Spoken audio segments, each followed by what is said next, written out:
Ready start महोदय, जो एक के बाद एक आते हैं। शारीरिक आवश्यकताएं यथा भोजन, कपड़ा, मकान और आराम जीवन की मौलिक आवश्यकताएं हैं। दूसरे स्तर पर आती हैं सुरक्षा और भविष्य के प्रति निश्चिंतता। इनके लिए मनुष्य भांति भांति की वस्तुओं का संग्रह करता है। फिर भी सामाजिक आवश्यकताएं जैसे अपने परिवार के भीतर और फिर बाहर के दूसरे लोगों से अच्छे संबंध बनाए रखने के लिए सामाजिक, आर्थिक, राजनैतिक और मनोरंजनात्मक संगठन बनाना। चौथे स्तर पर है अहम संबंधी आवश्यकताएं जैसे आत्मसम्मान, आत्मविश्वास और आत्मतुष्टि आदि। आत्म परितोष अर्थात उन्नति, विकास और ख्याति प्राप्ति की क्षमताओं को साकार करना व्यक्ति की अंतिम और उच्चतम अपेक्षाएं हैं। इन आवश्यकताओं की पूर्ति के लिए मनुष्य अपने आसपास उपलब्ध पर्यावरण का दोहन करता है। जल थल वायु ही नहीं, पेड़ पौधों, पशु पक्षी, जीव जंतुओं तक का उपभोग करता है।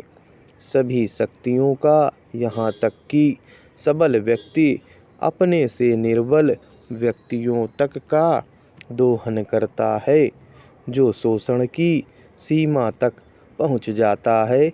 इसके लिए भांति भांति की तकनीकें खोजी और अपनाई जाती हैं।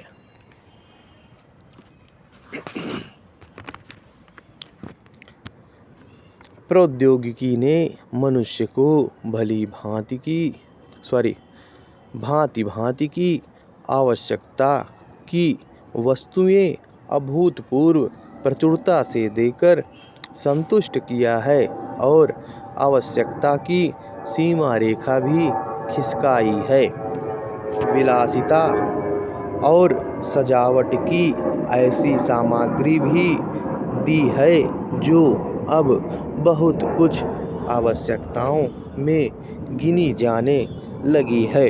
स्वचल वाहन, दूरदर्शन, धुलाई मशीन, सफाई मशीन, सिलाई मशीन, स्टोव चूल्हे, मिक्सी, फ्रिज आदि आदि अब बहुत से लोगों के लिए अनिवार्य आवश्यकता की कोटि में आ गई हैं।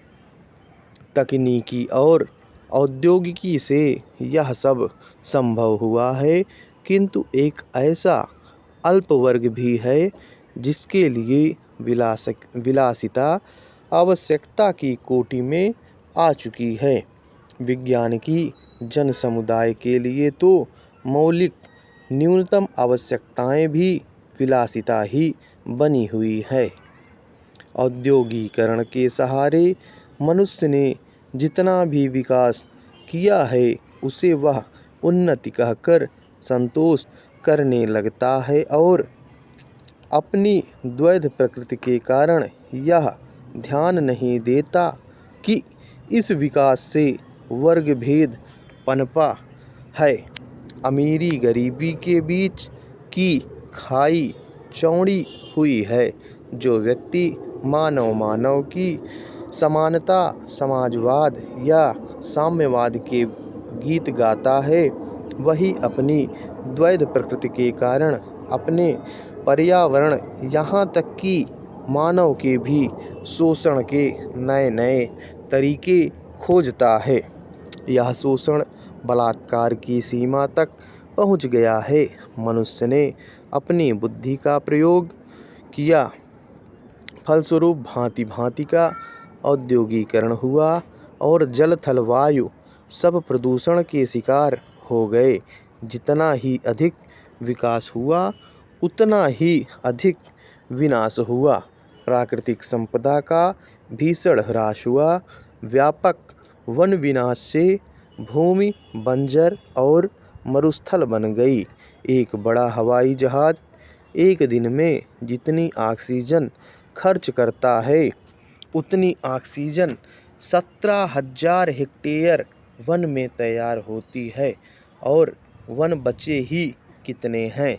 इस उद्योग प्रधान सभ्यता का केंद्र पूंजी है और धर्म स्वार्थ है।